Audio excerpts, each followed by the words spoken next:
എത്ര അടിന്ന് വരെ എടുത്ത് ചാടും? ഒരു 8:30 അത്ര അടിയെന്ന്. 7:30 ഇവിടുന്ന് ഇത്ര അടി ചാടും. ഇവൻ എന്താ ഇത്ര ചാടുന്ന വെച്ചാൽ നമുക്കൊക്കെ ഒരു പേടിയുണ്ട്. ഇവൻ ആദില്ല ചത്തു ആ സാധനം ഒറ്റ ചയ്യല. പരിക്കെന്തെങ്കിലും പറ്റിയുണ്ടോ നിനക്ക്? എന്തെങ്കിലും പ്രശ്നം പറ്റിയുണ്ടോ? ഇഞ്ചുറി അങ്ങനെ ഇല്ല, ഇതൊന്നും ചെയ്യുമ്പോ അങ്ങനെ പറ്റില്ല. അല്ലാതെ കട്ടിലിന്ന് വീണിട്ട് പെടലി ഒടിഞ്ഞിട്ടുണ്ട് ഉറങ്ങിക്കൊണ്ടിരിക്കുമ്പോ. അതെന്താ സംഭവം? അത് ഞാൻ ഇവരെല്ലാരും എഴുന്നേറ്റ് പോയി. എന്നാലും ഒരു 8 മണി ഇവരെല്ലാരും പോയി, നിങ്ങൾ താഴെ പോയി. ഞാൻ കിടന്നുറങ്ങുമായിരുന്നു. ഞാൻ ഉരുണ്ട് കട്ടിലില് താഴെ വീണു. പിന്നെ ഇവിടെ ഒരു സാധനം സ്റ്റിച്ച് ഉണ്ട്. ഇവന് കൂടുതൽ പരിക്ക് പറ്റില്ല. എനിക്ക് അങ്ങനത്തെ പരിക്കൊന്നും പറ്റിയിട്ടില്ല. ഇവൻ കൂടുതൽ ഞാൻ പിന്നെ വിറകെടുത്തോണ്ട് അടുക്കളയില് പോകുമ്പോഴത്തേന് അവിടെ ഇങ്ങനെ ഒരു കൂർത്ത സാധനമുണ്ട്. ഒരു വിറകെ തട്ടിട്ട് ആ സാധനം തലയിച്ചു. പിന്നെ വേറെണ്ണുണ്ട്, എന്താ സ്റ്റെപ്പാ, ഒരു 3 സ്റ്റെപ്പ്. ഞാൻ വെള്ളം പിടിച്ചോണ്ട് പോവാ, വെള്ളം ഇച്ചിരി താഴെ വീണു, അതിൽ തട്ടി ഞാൻ വീണ് സ്റ്റെപ്പിൽ പോയി തലയിടിച്ചു. ഇവിടൊക്കെ സ്റ്റിച്ച് ഉണ്ട്, എല്ലായിടത്തും സ്റ്റിച്ച് ഉണ്ട്. മറക്കാനാണല്ലോ ഇത്രയും മുടി.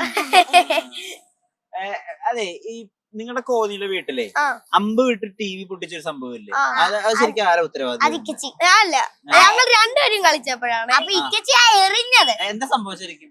ഞാനിങ്ങനെ എറിഞ്ഞു. എന്ത് അമ്പോ? അമ്പ് സെറ്റി ഉണ്ട് അവിടെ. ഇത് TV ഇവിടെ സെറ്റിയിലോട്ട് എറിഞ്ഞ.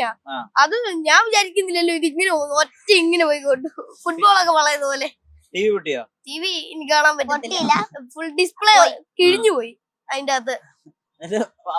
പറഞ്ഞോ? പറഞ്ഞു വഴക്കുറഞ്ഞ അടിയൊന്നുമില്ല. ഇതുവരെ അടിച്ചിട്ടില്ലേ? അതില്ല, അടിയില്ലെന്നോ, നല്ല അടിയുണ്ട്. ഈ വാപ്പ എങ്ങനെ നിങ്ങൾ ട്രെയിൻ ചെയ്യിപ്പിക്കുന്നത്? ഇതിന്റെ ഒരു ദിവസം എങ്ങനെ ഒരു ദിവസം? അല്ല, എല്ലാ ദിവസവും 4 മണി തൊട്ട് വീട്ടിലുണ്ടെങ്കിൽ 4 മണി തൊട്ട് ഒരു 7:30 വരെ. രാവിലെ 4 മണി തൊട്ട്? അല്ലല്ല, വൈകിട്ട് 4 മണി. അപ്പൊ സ്കൂൾ ടൈമും കഴിയുമല്ലോ. അപ്പൊ ഒരു 4 മണി തൊട്ട് 7:30 വരെ ഞങ്ങള് പ്രാക്ടീസിലായിരിക്കും. വീട്ടിൽ തന്നെ? അല്ല, ഞങ്ങളുടെ വീട് ഇവിടെ ഒരു ഗ്രൗണ്ട് ഉണ്ട് വലിയ, വീടിന്റെ ഓപ്പോസിറ്റ് തന്നെ. ഉമ്മയും ഞാനും സച്ചും കൂടെ പ്രാക്ടീസ് ചെയ്യും. ഒരു വീഡിയോ എടുക്കും, ഒരു വീഡിയോ എടുക്കും. വീഡിയോഗ്രാഫർ അല്ലേ, വരത്തില്ലല്ലോ. ഞങ്ങൾ വീഡിയോ പ്ലാൻ ചെയ്യും, എന്നിട്ട് റെസ്റ്റ് എടുക്കുമ്പോ വീഡിയോ എടുക്കും. ഈ സൈക്കിൾ ഓടിച്ചിട്ടുള്ള സ്റ്റണ്ട് അല്ലേ നിന്റെ main? Cycle free styling. Cycle free styling.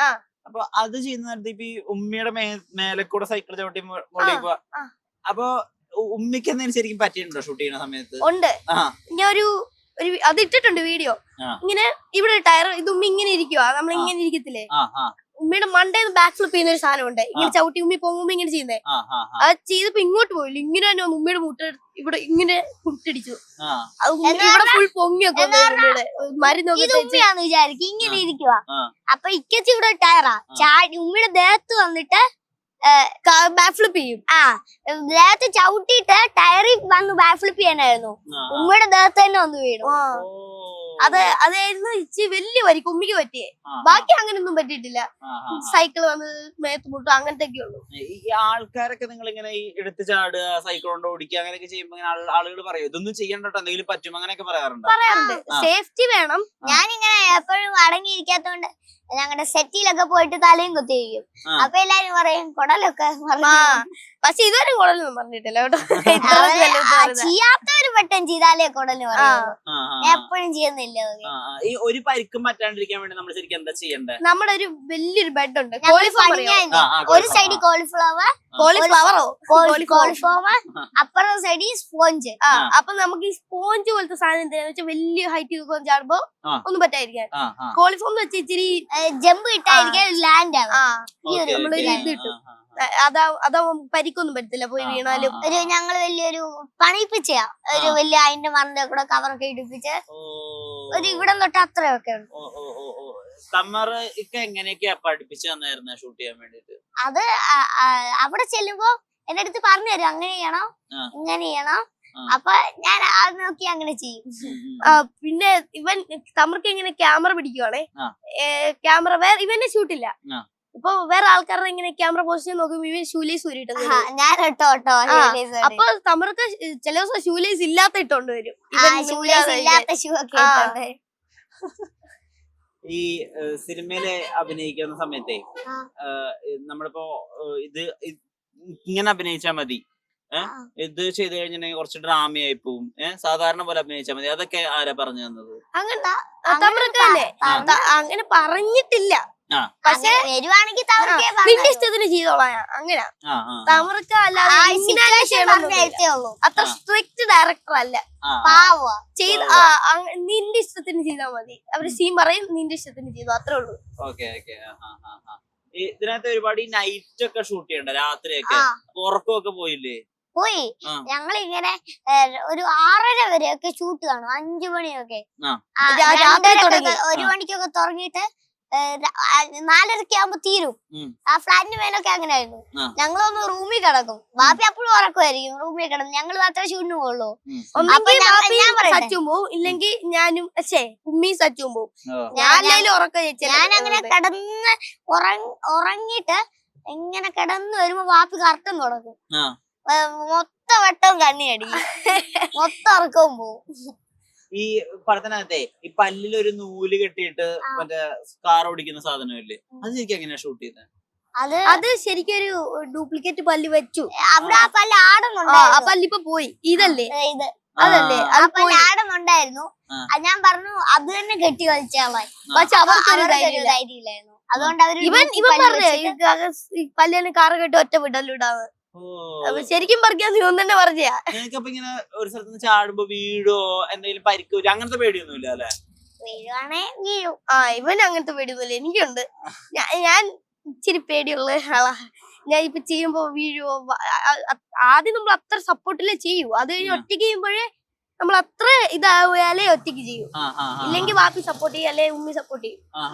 നിങ്ങളൊക്കെ രണ്ടുപേരുടെയും ശരിക്കും ജീവിതത്തിലെ ഏറ്റവും വലിയ ലക്ഷ്യം എന്തുവാ? ശരിക്കും ആഗ്രഹം എന്താ?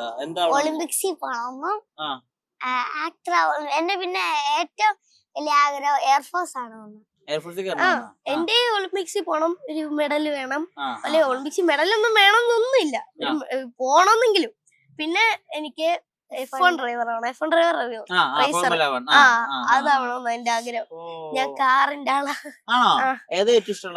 സൂപ്പർ. എനിക്ക് ബുഗാട്ടിയാ. ഇവൻ ഒരു ദിവസം കരഞ്ഞിട്ടുണ്ട്, ഞങ്ങളുടെ കല്യാണത്തിന് ഏത് വണ്ടി മേടിക്കുമെന്ന് പറഞ്ഞ്. സുപ്രയും ബുഗാട്ടിയാന്ന് പറഞ്ഞു. ഞാൻ സുപ്ര എന്ന് പറഞ്ഞു, ബുഗാട്ടി എന്ന് പറഞ്ഞു. രണ്ടൊരു അടി കരഞ്ഞിട്ടുണ്ട്. അങ്ങനെ ഞങ്ങളുടെ കല്യാണത്തിന്. ഒരുപാട് അല്ല, അപ്പൊ ഇവനിപ്പൊ പെമ്പിള്ളേരൊക്കെ എങ്ങനെ ഫാൻസ് ആയിട്ടുണ്ടോ? എല്ലാവരും ഫാൻസ് ഉണ്ട്, അങ്ങനൊന്നുമില്ല, എല്ലാവരും ഫാൻസാ. ഈ നമ്മുടെ ഈ സ്കൂളിലേക്കൊക്കെ പോയി കഴിയുമ്പോഴേ ഈ പഠിത്തവും ഷൂട്ടും ഈ സിനിമ വരുമല്ലോ, അതിപ്പോ എങ്ങനെ മാനേജ് ചെയ്യാനാ പ്ലാൻ? ഷൂട്ടിന് പഠിത്തം അവൻ എത്ര പഠിക്കുന്നുള്ള, അവൻ പഠിക്കും പക്ഷെ മനസ്സിലാക്കത്തില്ല. നല്ല ബുദ്ധിയുണ്ട് പക്ഷെ പഠിക്കത്തില്ല, അങ്ങനത്തെ ടൈപ്പാ. പഠിക്കത്തില്ല ഒട്ടും, അവൻ ഇഷ്ടമല്ല പഠിക്കുന്ന വഴിയുന്നത്. മിസ്സിന്റെ അടുത്ത് പോയിട്ട് പറഞ്ഞു, മിസ്സേ നമുക്ക് ഹിന്ദി പഠിക്കണ്ട, നമുക്ക് അങ്ങനത്തെ ഒക്കെ ചെയ്യാന്ന്. എനിക്ക് എഴുതാൻ വയ്യെന്ന്. ഞാൻ സയൻസിന്റെ ആൻസർ ദ ഫോളോയിങ് ഒന്നും എഴുതൂല. അപ്പൊ മിസ് എന്നെ PTA മീറ്റിംഗ് വിളിച്ചിട്ട് പറഞ്ഞു എന്താ എഴുതാത്തേന്ന്. അപ്പൊ ഞാൻ മിസ്സിന്റെ അടുത്ത് പറയാ, എന്തിനു എഴുതിട്ട് എന്തോ കാര്യം. ഫുൾ മാസ് മിസ്സിന്റെ അടുത്ത്. മിസ്സുമാരൊക്കെ ഭയങ്കര ഫ്രണ്ട്ലിയാ, അതുകൊണ്ട് പിന്നെ പ്രശ്നമില്ല. ഞങ്ങളുടെ സ്കൂളിൽ പഠിപ്പ് മാത്രമല്ല, നല്ല സ്പോർട്സും എല്ലാം എല്ലാം ഉണ്ട്, അതുകൊണ്ട് നല്ല രസമാണ്. അപ്പൊ ഇനിയിപ്പോ ഒർഹാനൊരു പടം കിട്ടിയല്ലോ, ഇഷാന്റെ പ്ലാൻ എന്തുവാ? പടം വരണം. പടം ഇല്ലെങ്കിൽ ഇവന്റെ കൂടെ ഇങ്ങനെ നിൽക്കും. എനിക്ക് ഏതാണേലും സന്തോഷം, ഏറ്റവും സന്തോഷം ഇവന്റെ കൂടെ ഇങ്ങനെ നിൽക്കുന്നത്. അപ്പൊ എന്തായാലും സിനിമകള് ഇനിയും കിട്ടട്ടെ. എന്തായാലും നിങ്ങളുടെ ഈ ഓട്ടം ചാട്ടം ഒളിമ്പിക്സ് ആ ഡ്രീംസ് ഒക്കെ എന്തായാലും എത്രയും പെട്ടെന്ന് നടക്കട്ടെ. രണ്ടുപേരുടെ നേരത്തിന് ഒരുപാട് നന്ദി. നമ്മള് നിന്റെ ബാക്ക് ഫ്ലിപ്പോട് കൂടി അവസാനിപ്പിക്കാന്ന് പറഞ്ഞാൽ ചെയ്യാം നമുക്ക്. ഓക്കെ, എവിടെ ചെയ്യണ്ടേ? ചെയ്യാം. യെസ്.